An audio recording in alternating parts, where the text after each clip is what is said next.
ये एक सच्चा वाकया 1990 का है। बंद रोड लाहौर बकर मंडी और शीजान फैक्ट्री के दरमियान ही एक 10 मरला का घर था। जायदाद के तनाज़ा की वजह से वो घर बड़े लंबे अरसा से वीरान पड़ा था। कोई तकरीबन 12 साल बाद इस घर का तनाज़ा ख़त्म हुआ तो मालिकान ने इस घर को गिराकर नया घर और आगे दुकानें तामीर करने का प्लान किया।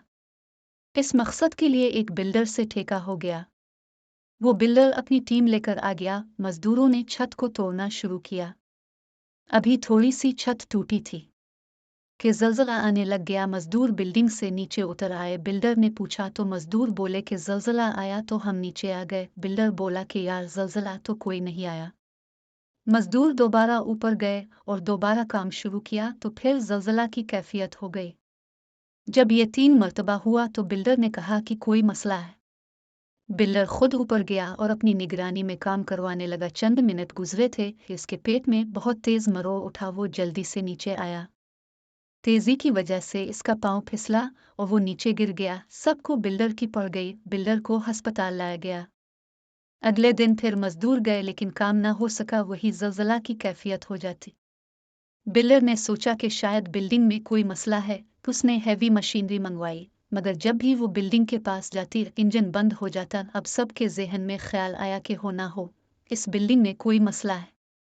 उसने हैवी मशीनरी मंगवाई मगर जब भी वो बिल्डिंग के पास जाती इंजन बंद हो जाता। अब सबके जहन में ख्याल आया कि हो ना हो इस बिल्डिंग में कोई मसला है।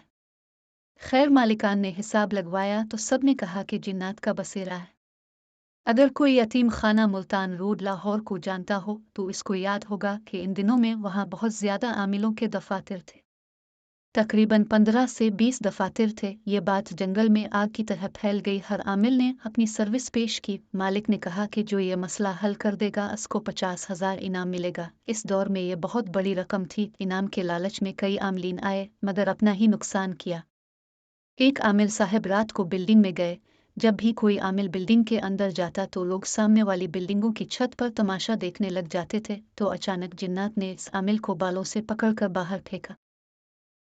आप यकीन नहीं मानेंगे कि इस आमिल के बाल सफ़ेद हो गए थे और बिल्कुल सीधे खड़े हो गए। इस आमिल को तकरीबन आधे घंटे बाद होश आया तो इसने बताया कि एक जिन नहीं बल्कि कई जिन्नात अंदर बसेरा कर रहे हैं और वो बहुत ताकत वाले हैं। खैर वहाँ बड़े बड़े आमलीन आए मगर बेसूद। आखिरकार देवबंद के एक बहुत बड़े आलम जिनका नाम बड़ा मोहतरम था, उन्होंने चंद उलमा को साथ लिया और सुबह से लेकर अगली सुबह तक वहाँ कुरान मजीद की तिलावत और नमाज पढ़ी। और फिर जिन्नात से मुज़ाकरात हुए। जिस दिन यह अमल हुआ इस रात इस बिल्डिंग से लाल शुआएं निकलती थी।